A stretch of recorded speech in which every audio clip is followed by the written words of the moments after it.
ahora le vamos a ofrecer la palabra a Sergio Mancilla, que es uno de los abogados, asesor del senador Castro, que hizo este proyecto. Por lo tanto, a mí me gustaría que ustedes lo escucharan, ¿ah? Porque es importante, eh, o sea, escuchar la otra cara de la moneda. Don Sergio Mancilla, asesor y abogado del senador Castro Prieto, tiene la palabra. Muchas gracias, señor presidente, y por su intermedio saludar a todos los miembros de la comisión. Primero, y antes de comenzar a la exposición, primero manifestar mi profunda conformidad con lo que han expresado los dos expositores anteriores, y voy a contextualizar el por qué estoy tan de acuerdo con lo que han señalado. En primer término, indicarle a la comisión que el año 2018, o sea, al inicio de la legislatura anterior, es donde empieza a fundarse la preocupación por este sistema de los peritos, donde se contacta con la oficina del senador Juan Castro una organización que se denomina RENACE, Mujer, Familia y Sociedad. Esta organización lo que busca es asistir a madres en procesos judiciales, los cuales principalmente tenían problemática en los juicios sobre régimen comunicacional y directo y cuidado personal en su fundamentación principal. Entonces, desde el año 2018, hemos venido desarrollando un trabajo colaborativo con esta organización y hemos visto distintos tipos de informes, tanto de la Corte Suprema como de otros organismos relativos a la prueba pericial. Esta normativa, por tanto, ha sido trabajada desde aquel entonces y se han identificado por nuestra parte diversos problemas, dentro de los cuales están varios de los que mencionó el profesor Fuentes en su reciente exposición. Las principales problemáticas señaladas en este tema son las debilidades normativas que regulan la prueba pericial, tanto en su ofrecimiento, en el nombramiento de los peritos, en la admisibilidad del informe, la exposición obligatoria o no del informe en la audiencia de juicio, en el interrogatorio, en el caso de que exista o no una citación del perito ante el juez de familia en la audiencia judicial, en la audiencia de juicio.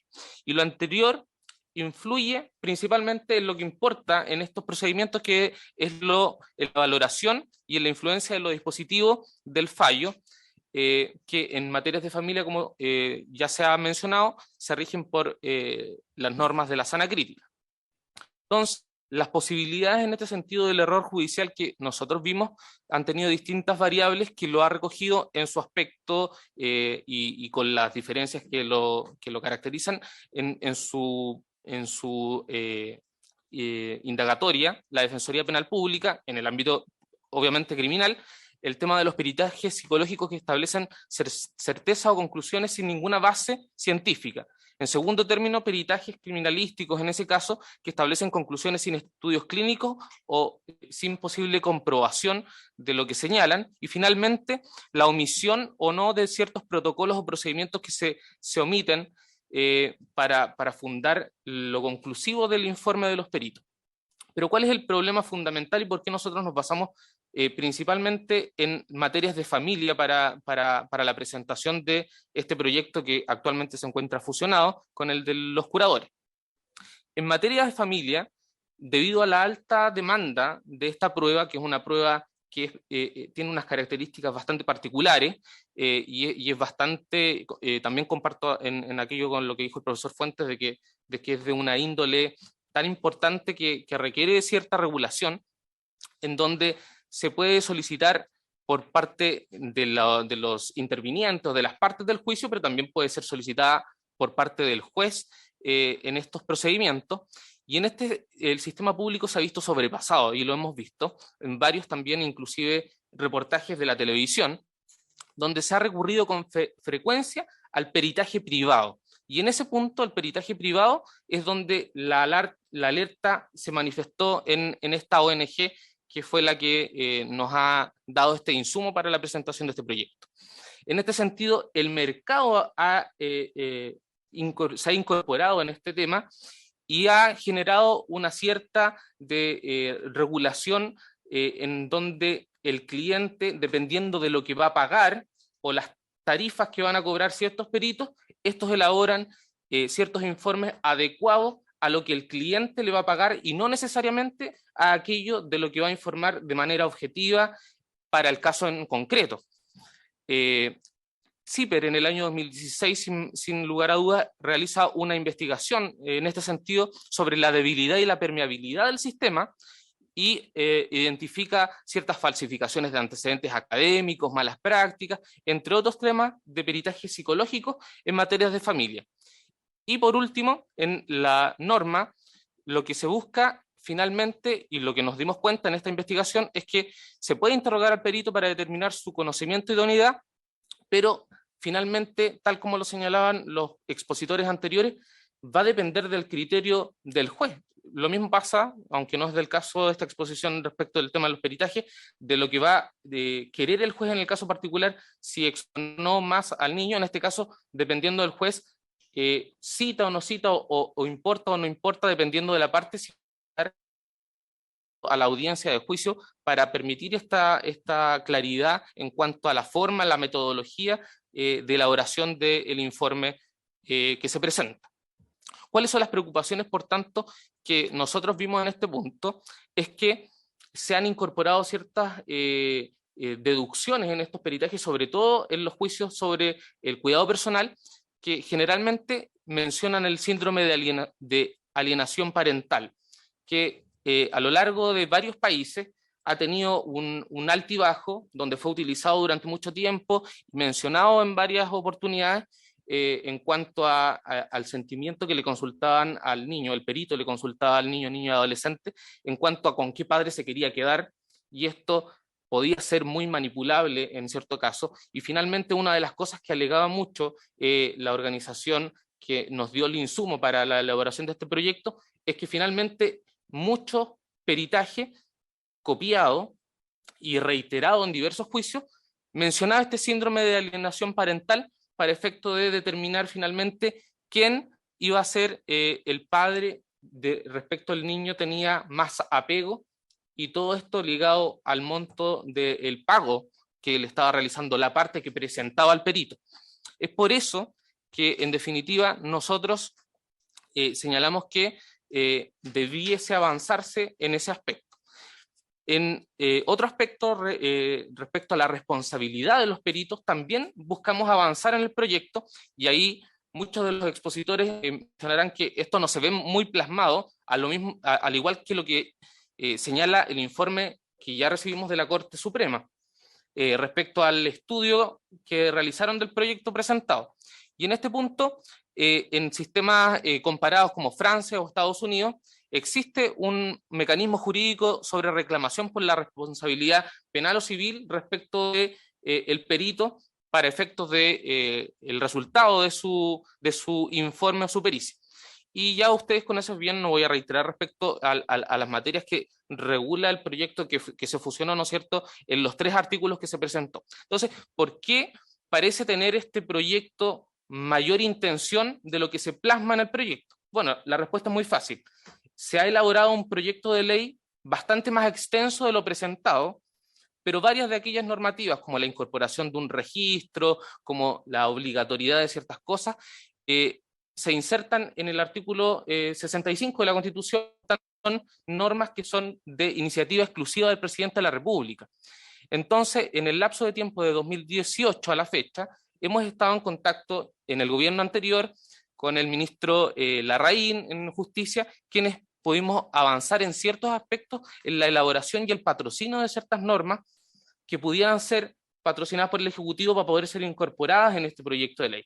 Pero, en definitiva, terminó dicho gobierno y no se pudo avanzar, y en la actualidad, lamento, de hecho, no haber podido tener participación del Ejecutivo en esta sesión, para el efecto de que lo que se requiere por parte de nosotros es poder avanzar en el proyecto original extenso, porque este es un proyecto que se presentó de forma acotada, con aquellas normas simplemente que podían ser objeto de admisibilidad por parte de lo que nos permite la Constitución y el reglamento del Senado.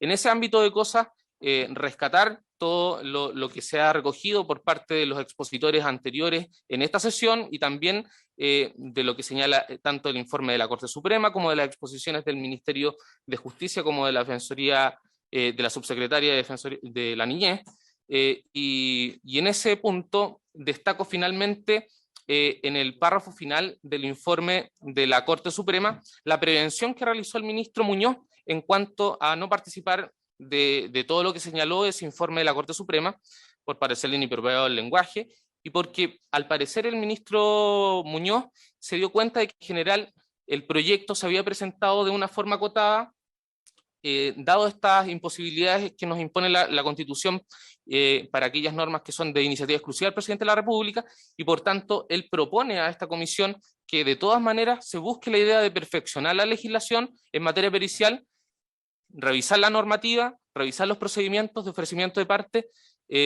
y todo aquello que se ha mencionado en los 4 puntos que usted señaló, señor presidente, por parte de la exposición reciente del profesor Fuentes, que compartimos de todas maneras, que son la exigencia de la comparecencia obligatoria de los peritos a la audiencia de juicio, la regulación respecto a la prueba pericial solicitada por parte del juez, el tema de la ampliación del plazo para efecto de conocer el informe por parte de la contraparte en la audiencia de juicio, y finalmente modificar un sistema general respecto a la prueba pericial en materias de familia y en los sistemas reformados, ya que evidentemente en estos artículos que se presentaron en el proyecto de ley pareciera ser más que hubiese un retroceso al sistema de la prueba legal o tasada, y muy por el contrario, lo que busca el proyecto en su conjunto realizado es avanzar a una regulación que impida esta fabricación de una prueba pericial y que finalmente desproteja los reales intereses de los niños, niñas y adolescentes.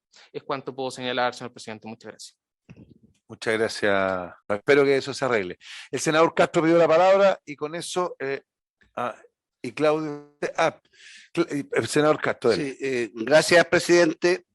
Bueno, siempre buscando lo mejor para el niño, porque yo creo que el bienestar del niño es lo que nosotros nos lleva a poder presentar este proyecto, después de conversar con esta organización que ha sufrido muchísimo producto de que las cosas no se hacen bien. Yo creo que, si es cierto, los atropellos muchas veces a las madres, en este caso yo defendiendo a las madres, han sucedido porque efectivamente quienes han tenido el poder económico para poder pagar el perito, ese perito va en beneficio de quien paga. Y yo creo que ahí se han generado grandes dificultades y por eso es muy importante, señor presidente, se invita a esta organización en la cual yo he conversado con ellos muchas veces, donde me han presentado casos muy dolorosos y que no solamente están en Santiago, están en todo el país. Ellos tienen una organización que recorre el país y la verdad que hay casos que son tremendamente dolorosos donde se han cometido esta injusticia y eso es producto de que las cosas no se han hecho bien. Aquí me da la impresión que hay peritos que recorren Chile, producto de que entregan informes y obviamente que tienen las redes y los contactos para poder convencer con su informe a los jueces para ir en beneficio de su cliente. Y ese es un tema que yo creo que es muy bueno que se conozca. A lo mejor efectivamente hay que cambiar un poco el procedimiento. Me parece bien lo que decían los profesores, porque yo creo que aquí las cosas a lo mejor no se han hecho bien y hay que remediar esto. Yo creo que, como digo, es muy, muy importante escuchar a las madres víctimas de todos estos al cuidado de sus hijos. Así que, presidente, pedirle por su intermedio que esta organización pueda algún día venir a presentar los diferentes casos y los diferentes conocimientos de peritaje que ellos tienen dentro del país. Como digo, peritajes que están, yo creo, de Arica a Punta Arenas, que son de verdad muy cuestionables. Eso, sí, el magistrado juez de familia y académico de la Pontificia Universidad Católica de Chile Valparaíso, don Francesco Carreta. Bueno, buenos días y muchas gracias por estar aquí, profesor. Está muteado. Hola, buen día. ¿Qué tal? ¿Me escuchan? ¿Sí? Sí, aquí lo escuchamos y le ofrecemos la palabra. Muchas gracias por estar presente en esta comisión hoy día, profesor. No, muchas Y gracias señor a juez. ustedes por invitarme a compartirles mi apreciación respecto a este proyecto de ley que sobre el cual tengo bastantes cosas que decir, la verdad, ¿no? Pero bueno, voy a ser bien sintético. Eh, Fíjese que, y veo a mi colega Claudio Fuentes también ahí también, y lo saluda por su intermedio porque hemos trabajado en cosas, en cosas aquí juntos, así que quizás coincidimos. Pero bueno, eh, vamos de inmediato, ¿no es cierto?, a las modificaciones a la ley 19.968 que crea los tribunales de familia, y se agrega en el inciso tercero del artículo 19, luego del punto final, bien, lo siguiente, dice: el curador ad litem deberá tomar conocimiento acabado del litigio, el verdadero sentir del niño o niña adolescente, desde la interposición de la medida de protección, lo anterior, siempre que sea posible, conviene al interés superior de aquellos, para tales objetivos y con el fin de evitar la revictimización y victimización secundaria del niño o niña adolescente, el curador ad litem podrá solicitar al juez la realización de una o más entrevistas video grabadas. Bien, sobre el particular, ¿no es cierto? Fíjense que el año pasado pudimos finalmente publicar con la profesora Manuela García, la doctora Manuela García, de la Escuela de Psicología de la Pontificia Universidad Católica de Valparaíso, un estudio cualitativo que hicimos durante más o menos 3 años, con niños, jueces y abogados, ¿bien? Y que es absolutamente atingente esta modificación, pero sobre la cual les tengo muy malas noticias, ¿no? Malas noticias, fíjense, porque los resultados que obtuvimos finalmente en esa investigación, aun cuando parezca muy contraintuitivo lo que les voy a decir, son que en realidad la victimización secundaria, que es a lo que alude esta norma, no es algo indubitado en la justicia familiar, para nada, ¿no? Y no puede serlo. Por lo siguiente, voy a dar un resumen de las conclusiones, a pesar de que le hice llegar este trabajo que fue publicado, ya les contaba, ¿no? Les hice llegar por correo electrónico este trabajo. Y bueno, por lo siguiente, fíjense que en esta sede, en familia, a diferencia de lo que ocurre en materia penal, el niño o niña adolescente no es un medio de la persecución penal, sino es un fin en sí mismo. ¿Bien? En materia penal está ampliamente investigada e indubitada la existencia de la victimización secundaria, a tal punto que muy buenamente se dictó una ley cuyo mensaje dice claramente que para evitar la victimización secundaria, ¿bien?, en materia de delitos sexuales, ¿ok? Ahora bien, y esto es útil porque efectivamente con esto se previene 2 cosas, ¿no? El maltratamiento que los niños tienen en la justicia penal cuando concurren a ella físicamente, y por otra parte, la rememoración de un ilícito de carácter sexual, lo que es lesivo. Y ya les digo que hay suficientes investigaciones que así lo demuestran y que dieron lugar a esa ley. Pero si ustedes se preguntan si existen investigaciones sobre la concurrencia de la victimización secundaria en materia de familia, yo le diría que casi no hay, en lo que pudimos indagar durante este tiempo con la profesora Manuela García, en un estudio interdisciplinario, ¿bien?, que les insisto, tuvimos con niños. ¿Y por qué no puede haber victimización secundaria en estos términos y por qué no es útil en la justicia familiar? Se lo explico de inmediato, aunque les insisto, le pueda parecer muy contraintuitivo lo que estoy señalando.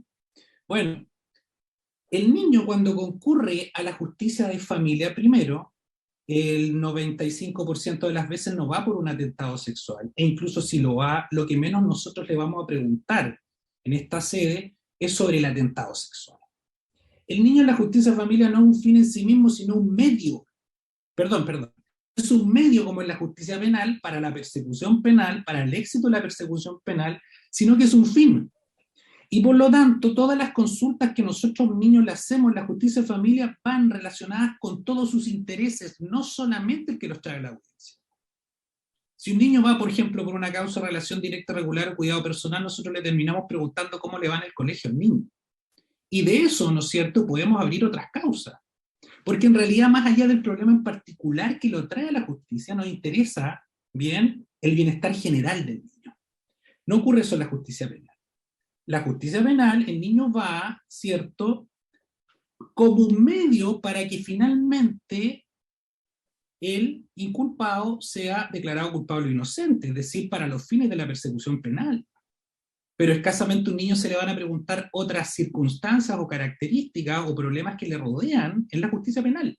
Por eso les insisto, la justicia penal está bien la victimización secundaria, pero no en la justicia familiar. Pero aquí viene el gran problema que a mi juicio entraña esta norma, de que ahí se habla de la posibilidad de videograbar la entrevista del niño, que nuevamente le insisto, útil en materia penal, pero no puede serlo en materia de familia.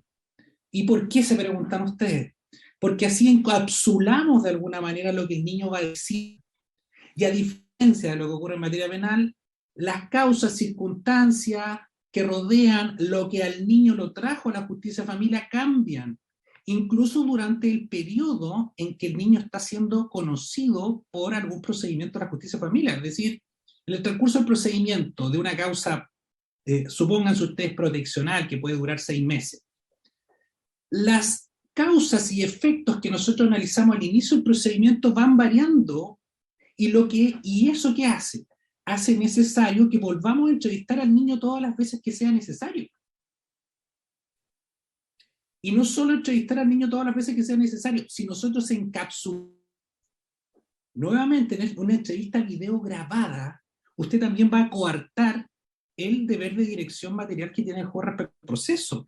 Porque naturalmente yo como juez, si cambiaron las circunstancias, voy a elaborar otras preguntas muy distintas a la que elaboró mi colega hace 2 o 3 meses cuando se inició la causa.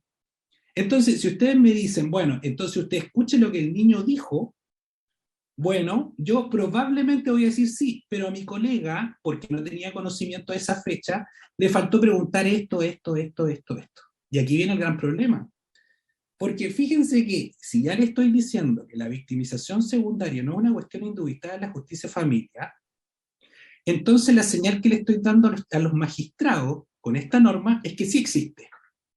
Y si existe, voy a coartar, por lo tanto, el derecho del niño a ser oído. Porque de alguna manera yo como juez voy a decir, oye, no, tengo que evitar la victimización secundaria. Y a mi sentido común, como al parecer es el sentido de la norma, es prevenir que el niño asista muchas veces a la justicia de familia a ser escuchado, porque eso es lesivo para sus intereses per se. Entonces, ¿qué hago? Mejor no lo entrevisto. Y eso, si se dan cuenta, es paradojalmente contrario al derecho del niño a ser oído. ¿Bien? Déjenme contarles ahí finalmente cuáles fueron nuestras experiencias con este estudio, que les insisto, ustedes tienen a la vista porque lo hice llegar con Manuela, por cierto. Fueron muy distintas. Y esto coincide con un estudio que existe en la justicia de familia de Canadá respecto a causa de cuidado personal. 1. Los niños quieren hablar con el juez. En la justicia de familia, distinto a la justicia penal, insisto, ¿no? Quieren hablar con los magistrados. Pero lo que los niños requieren, y sobre lo que no hay modificaciones legales, es que les sean plenamente informados sus derechos. Eso es todo. Pero sí quieren ser partícipes de la resolución de las causas que les competen. Entonces les insisto que hablar de la victimización secundaria en la justicia familiar, en esta norma, creo que va a producir confusiones. Va a coartar el derecho del niño a ser oído y no va a lograr el fin que se espera. Porque, una vez más, no podemos hablar a buenas y a primeras de la victimización secundaria de la justicia penal. ¿Bien? Así que eso básicamente yo les puedo decir, más todas las demás conclusiones que están en el paper que les hice llegar, bien, de una revista obviamente indexada, de alto impacto, así que por lo tanto también tiene ciertos digamos, o sea, fue bien valorada y bien analizada, así que por lo tanto también yo les pido que confíen en eso, porque no solo soy académico, como ustedes saben, soy juez de familia, e increíblemente creo que esta norma coartaría el derecho de los niños a los cuales nosotros tutelamos en la justicia de familia. Eso respecto a lo primero. Respecto a los peritajes, bueno, tengo a mi amigo acá, Claudio, y bueno, él sabe muy bien esto, pero déjenme decirle algo, y quizás está de acuerdo Claudio conmigo, no, pero todas las modificaciones que estoy viendo respecto a la procedencia de la prueba pericial, creo que van por el lado de alguna manera, certificar la idoneidad del peritaje y, por otro, también hacerlo más fiable. Bien. Yo creo, a pesar de que le insisto que el experto en esto es Claudio, yo creo que eso actualmente ocurre a partir del sistema de la sana crítica. Porque fíjense que cuando se presenta un mal peritaje, que es lo que se pretende prevenir con estas modificaciones, lo que hacen frecuentemente las partes en su alegato de clausura es señalarnos, fíjese que tal o cual perito no cumple tales o cuales condiciones y creo que, ¿no es cierto?, esto no está bien peritado por esto, y uno, conforme a las reglas de la sana crítica, va a valorar el informe conforme a esas prevenciones que las partes nos puedan hacer o la que nosotros mismos, con ayuda del consejo técnico, podamos ver. Y aquí nuevamente vuelvo a ser juez de familia y salgo de mi lado académico y les cuento que, por ejemplo, muchas veces el consejero me dice, fíjese magistrado que este es un corte y pega de notorio, ¿no es cierto?, es un corte y pega de otro peritaje. Y ustedes entenderán que naturalmente el valor que yo le doy luego, conforme a la sana crítica, es muy distinto a, digamos, es un valor muy inferior, muy residual, incluso muchas veces se desechan los peritajes en ese sentido. Ahora bien, ¿qué peligro de juicio tenía esta súper, por así decirlo, normatividad respecto al informe pericial? Bien. El peligro, a mi juicio, es que casi estoy viendo una prueba legal o tasada. ¿En qué sentido? Si nosotros estamos viendo este lujo de detalles por el cual vamos a tener que necesariamente señalar que lo que dice el perito después de pasar estas certificaciones y todo lo demás, bien, lo que dice el perito no vamos a poder nosotros decir otra cosa que lo que dice el perito es casi absolutamente cierto. Y eso es precisamente lo que nosotros intentamos evitar, porque el peritaje no puede tener valor, comillas, de plena prueba en un sistema probatorio donde no existe el valor de plena prueba. Bien, entonces, por eso les digo que finalmente todas estas, digamos, modificaciones que se pretendan hacer respecto al peritaje me hacen a mí pensar de que luego de pasadas, lo que diga el perito, realmente la justicia de familia va a tener una preponderancia indebida. No digo que lo que el perito no sea importante, pero lo del perito tiene que analizarse naturalmente con muchas otras pruebas. Bien, el juez no podría, por ejemplo, en materia de familia, solamente apoyarse en lo que el perito señale para llegar a tal o cual conclusión. Ese no sería un análisis probatorio válido, ya que el análisis probatorio conforme a la regla de sana crítica es interrelacionado. Pero ¿qué mensaje le estamos dando a la judicatura con esto, a mi juicio? Y a mí mismo. Bueno, después de que el perito pase todas estas cortapisas, entonces naturalmente no voy a poder sino apreciar al perito, ¿no es cierto?, casi dándole un valor de plena prueba. Pero les insisto, en un sistema probatorio que no existe el valor de plena prueba. Bien, ahora finalmente hay un glosario ahí que se establece, bien, donde se dan varias definiciones. Bueno, me parece útil, pero en el fondo de la cuestión, tanto la modificación referida, les insisto, a la victimización secundaria, como la referida a los peritos, creo que no tiene el impacto que ustedes desean o la profundidad que la justicia de familia requiere como para tutelar mejor lo que al final de cuentas nos interesa, ¿no?, que es el interés de los niños, niñas y adolescentes en este país. Así que quedo abierto a sus preguntas si ustedes quieren, pero básicamente eso les puedo decir. Señor juez. Sí, muy brevemente algo que mencionó Claudio y se me quedaba en el tintero y tenía preparado, ¿no? Creo que si hay algo que nosotros, la justicia de familia, podemos hacer por los niños, niñas y adolescentes, un poco en el sentido de la victimización secundaria, que le insisto, no es indubitada en materia de familia, bien, es la necesaria capacitación tanto de jueces como de consejeros técnicos en las entrevistas de los niños.